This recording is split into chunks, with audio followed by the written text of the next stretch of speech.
So, the Super Mario Bros. Movie just released, and it's a lot of fun. It's not some mind-blowing religious experience or anything, but the animation is gorgeous, Jack Black as Bowser and Charlie Day as Luigi are fantastic, and clearly the movie was made with a ton of love for the Mario games and the character. And with this movie comes the possibility of other Nintendo franchises that could be adapted onto film. Kirby, Metroid, Star Fox. But the one that really got me thinking was the possibility of a movie based on The Legend of Zelda. Zelda is one of Nintendo's biggest properties and is ripe with potential for an adaptation. There are a lot of things that worked and a lot of things that didn't work about the Mario movie, and I think that Nintendo could apply those lessons in order to try and get Zelda onto the big screen. And so here's my pitch for the live-action, R-rated, ultra-gritty, tingle origin movie. That's an easy billion-dollar idea you can have for free right there, Miyamoto, no worries.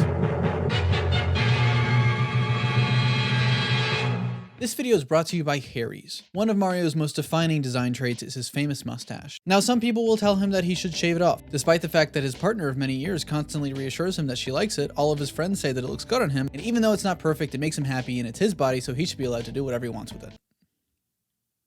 Anyway, to keep his mustache looking its best, Mario, needs a nice clean shave for the rest of his face, and that's where Harry's comes in. Harry's goal is to provide fair price premium razors for everyone. I've always had really sensitive skin, and that's made shaving kind of a difficult task for me, but the quality of Harry's razors and their shave cream has made the process super comfortable. The shave is super smooth and clean, and the foaming shave gel is made with ingredients like aloe and hyaluronic acid, so it's perfect for sensitive skin like mine. Razor refills are sent to your door, and the blades stay super sharp, so my 8th shave is still just as smooth as my first. Harry's starter set includes their 5-blade German engineered razor cartridge, a weighted texture handle, this one's in the ocean color, their foaming shave gel made with aloe, and a travel blade cover. And the best part is that this shaving experience is also insanely affordable, a $13 value for just $5, and Harry's even offers a 100% money back guarantee. For just $5, you can get your starter set when you go to harrys.com/troyoboyo, and thanks to Harry's for sponsoring this video. This new Mario movie isn't the first time that Nintendo has tried to license their characters in film. Back in 1993, they released Super Mario Bros., and it was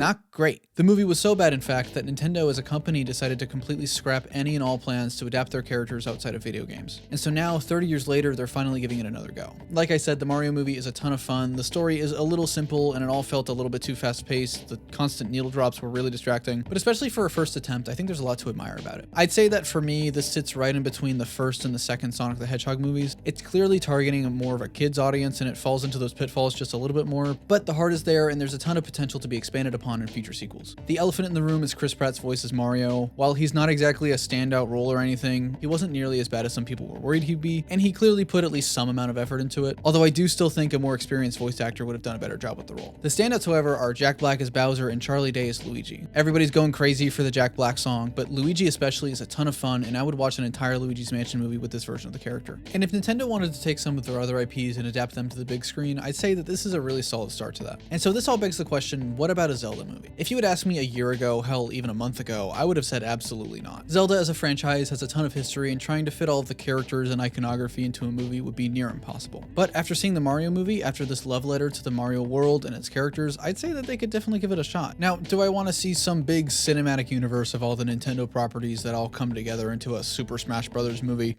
No, not really. Personally, I'm kind of over trying to force everything into some interconnected universe. That MCU-style model has kind of tainted the way we view big budget franchises, when honestly, I would rather Nintendo just focus on making quality single movies. But with that said, I still think there's a ton of possibility for Zelda on the big screen. I do think, however, that just like Mario, a Zelda movie has to be animated. I don't think a live-action Zelda movie would be necessarily bad or anything, but I think so much of the franchise as of late has put such a distinct emphasis on the unique design and visuals, whether that's the cartoony direction of Wind Waker or the watercolor of Skyward Sword or the cel shading of Breath of the Wild, that to try and take those ideas and those unique designs and try to throw them into live action wouldn't necessarily translate well. But mostly because I don't want to risk seeing Tom Holland as Link become a reality. When it was announced that Nintendo was making a Mario movie and partnering with Illumination, a lot of people were understandably concerned. I mean, this is the same people that gave us... Now, the movie still has a lot of that Illumination feel to it, which doesn't necessarily mean a bad thing, but in my opinion, it shines the most when it stands apart from the studio's other lineup and style. There's a lot of talk about how this is just because of Nintendo's involvement, and while I don't doubt that there might be some truth to that, I don't think it was as intense as some people may think. It's not like Miyamoto was holding a gun to the director's head, making sure they didn't turn the Toads into minions or something like that. Instead, they just hired as many talented artists who cared about the project as possible, and that's more important than anything. And I think it goes to show that just because a studio doesn't have the best reputation, it doesn't mean that there's never any potential for something great to come out of it. I mean, look at Spider-Verse. This came from the same studio that brought us this. And I remember when that movie was first coming out, there were plenty of people who were concerned about it purely because of Sony Animation's involvement. But while Illumination did do a good job with Mario, I'm not really sure how well their style of animation would fit a world like Zelda's. Something about Zelda just feels so classic and retro to me, even more so than Mario, that I don't think traditional modern 3D animation would be a good fit. Instead, I think a hand-drawn, almost 90s anime style would be really cool. And I think the perfect studio to try to tackle the world and the feel of a Zelda movie is the legendary Studio Ghibli. Studio Ghibli is responsible for some of the greatest animated films of all time, and I think that they, or a similar studio, would be a perfect fit for what Zelda represents. Not only are Ghibli movies always so incredibly beautiful, with gorgeous vistas and landscapes that could show the world of Hyrule in a new light, but also their movies famously give the audience time to breathe in those visuals. Quiet moments that allow the audience to sit and reflect on the beauty of the world and of nature, which isn't too far from something like Breath of the Wild. Now,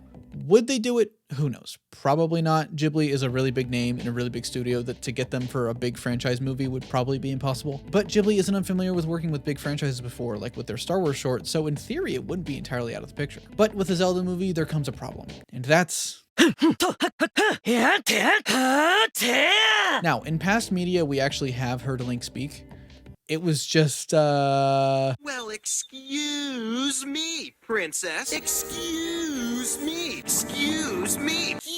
Excuse me. And for the most part since, Link has been portrayed as a completely silent character. The silent protagonist is a common thing in video games because it's a result of the medium. Firstly, most of these iconic characters like Link and Samus were created back before having voices in video games was even an option. The technology just wasn't there yet, and it still works today because it allows the player to project their own feelings and emotions and personality onto the character, blurring that line between the character and the player. But in a movie, there's not that element of interactivity, and having a fully silent protagonist makes it more difficult for the character's emotions and feelings to be portrayed. It can definitely work, and it has in the past, but it's difficult to pull off. So a way to go about this while not having our main character entirely silent is by having him just more quiet and reserved. Link doesn't have to only speak in just grunts, but it can be as simple as a character like John Wick or Ryan Gosling in Drive, where he's just not a man of many words. And I think you can make that element an important character trait for Link and part of the movie's themes overall. There's actually a precedent for this set in the games. In Breath of the Wild, you can find Zelda's diary detailing Link's life as a child, and we learn that Link in fact used to actually be really talkative and outgoing, but when he was chosen as the hero of Legend, the burden that was put on his shoulders gave him so much anxiety and stress that he essentially took a vow of silence from the pressure as a coping mechanism. With so much at stake and so many eyes upon him, he feels it necessary to stay strong and to silently bear any burden. As for the plot of the movie, I wouldn't want them to just adapt one of the game stories. I think in the same way that the Mario movie took elements from all over Mario's game lineup, like Donkey Kong, Mario Kart 64, Odyssey, a Zelda movie could do the same and make a love letter to the entire franchise. I would like the movie to have the same feeling as Breath of the Wild, with its vast world and emphasis on nature, especially if it's going to be made by Ghibli. But Link's personal story could be similar to his from Ocarina or Twilight Princess, either from the Kokiri tribe or Ordon Village, or maybe he lives with his uncle like in Link to the Past. Maybe he becomes a knight at Hyrule Castle and leaves his home to protect the princess. For the antagonist, there are a lot of fantastic villains throughout the Zelda franchise, but of course, for the first Zelda movie, there's no other choice besides Ganondorf. I think we could take elements from Ocarina of Time and from Twilight Princess, showing his origin with the Gerudo, and we see him as he invades Hyrule. During the invasion, Link could be sent forward in time, either through the Temple of Time or the Ocarina, or by uncovering the Master Sword, to an era where Ganondorf rules Hyrule and Princess Zelda is the leader of a rebellion against him. And in classic Zelda fashion, we could use the Triforce as a MacGuffin, with Link and Zelda having to find it before Ganondorf. I really like how the Mario movie used the character of Princess Peach. Instead of making her just some princess to go save, they gave her an active role in the plot. And I think it'd be really fun to do something similar with Zelda. We could see the relationship between Link and Zelda grow over the course of the movie, similar to the flashbacks in Breath of the Wild. Whether or not that's a romantic relationship or purely platonic is too controversial, and I'm not touching that. And if we're taking elements from other games, I'm just gonna say it.